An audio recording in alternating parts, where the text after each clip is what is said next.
दोस्तों, आपका मेरे YouTube चैनल पर स्वागत है।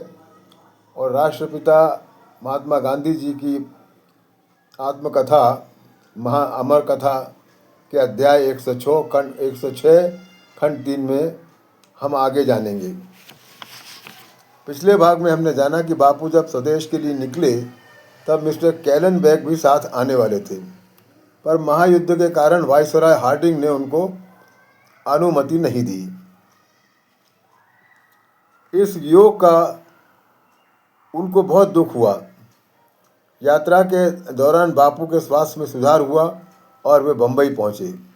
यहाँ गोखले जी ने सभा इत्यादि कार्यक्रमों की सारी व्यवस्था कर रखी थी। उनकी तबीयत नाजुक होने पर भी वे मुझे लेने आए थे। अपने सिर का सारा भार उन पर डालकर उनके जीवन में समाविष्ट होने के इरादे से मैं आया था, पर विधाता ने कुछ और ही सोच कर रखा था। अब आगे वकीली की कुछ यादें। बापू लिखते हैं, हिंदुस्तान में आने के बाद मेरे जीवन की दिशा क्या हुई, इस पर आने के बजाय जो बातें मैंने जानबूझकर छोड़ रखी थी उन पर लिखने की अब इच्छा है। कुछ मित्रों ने मुझे मेरे वकीली के बारे में जो अनुभव है वो लिखने का आग्रह किया है, पर यदि मैं सभी अनुभव लिखने बैठा तो एक किताब तैयार हो जाएगी। फिर भी जो अनुभव सत्य से जुड़े हैं उन्हें लिखना अनुचित नहीं होगा। मुझे याद आता है कि वकीली के धंधे में मैंने कभी असत्य का आश्रय नहीं लिया। यह मैं पहले भी लिख चुका हूँ और मेरी वकीली का एक बड़ा भाग मैंने सेवा के लिए ही अर्पित किया है और उसके लिए मैं खर्च से ज़्यादा नहीं लेता था और कितनी बार तो खर्च भी मैं ही उठाता था। इतना लिखना मैं काफ़ी समझ रहा था, लेकिन मित्रों की मांग अधिक थी।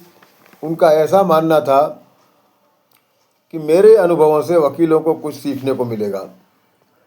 वकीली के धंधे में झूठ के सिवा काम नहीं चलता, ऐसा मैंने विद्यार्थी जीवन से सुनता आया हूँ।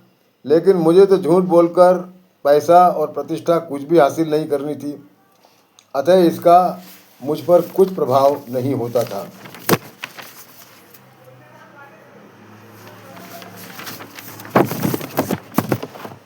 दक्षिण अफ्रीका में ऐसे अनुभव अनेक बार आए। मुझे कई बार समझ में आता था कि प्रतिपक्ष के गवाह खरीदे हुए हैं और यदि मैं मेरे अशील को और साक्षीदार को झूठ बोलने के लिए थोड़ा भी प्रेरित करूं तो मुकदमा जीतना आसान हो जाता था। फिर भी मैंने ऐसा कभी नहीं किया। मुझे एक प्रसंग याद आता है, जब मुकदमा जीतने के बाद मुझे शंका हुई कि मेरे अशील ने मुझे फंसाया है। मेरे मन में एक ही बात रहती थी कि यदि मेरे अशील का पक्ष सही है तो उसकी विजय हो और यदि उसमें खोट है तो पराजय हो। मुकदमा लेते समय मैं साफ साफ बता देता था कि यदि तुम्हारा पक्ष झूठा हो तो मेरे पास मत आओ। फिर भी मैं मेहनताना ही लेता था, फिर जय हो या पराजय, और पहले ही बता देता था कि तुम्हारा पक्ष झूठा हो तो गवाह खरीदने का काम मेरे से नहीं होगा। इसका परिणाम ये हुआ कि मेरे पास वे ही आते थे जिनका मुकदमा सत्य पर आधारित हो। लेकिन एक प्रसंग में मेरी कड़ी परीक्षा हुई। मेरे एक परिचित का मुकदमा था।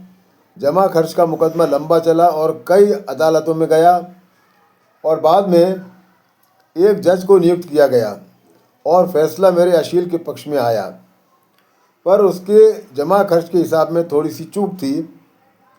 इसलिए प्रतिपक्ष ने जज का फैसला रद्द करने के लिए अदालत में अपील की। मेरे अशील का मैं सहायक वकील था। जो वरिष्ठ वकील था उसको यह चूक समझ में आ गई थी, लेकिन वो उसे मानने के लिए तैयार नहीं था। मैं अड़ गया और कहा, हमें गलती कबूल करनी चाहिए। वरिष्ठ वकील बोला, मैं ऐसा नहीं कर सकता। ऐसा करने से फैसला पूरा पलट सकता है और कोई भी वकील अपने अशील का नुकसान नहीं चाहेगा। इस संभाषण के समय अशील वहाँ मौजूद थे। मैंने कहा, अशील, मैंने कहा, अशील और हमें यह धोखा लेना चाहिए। यदि हमने हमने गलती की, यदि हमारी गलती अदालत को समझ में आ गई तो फैसला पलटेगा नहीं, इसकी क्या गारंटी है।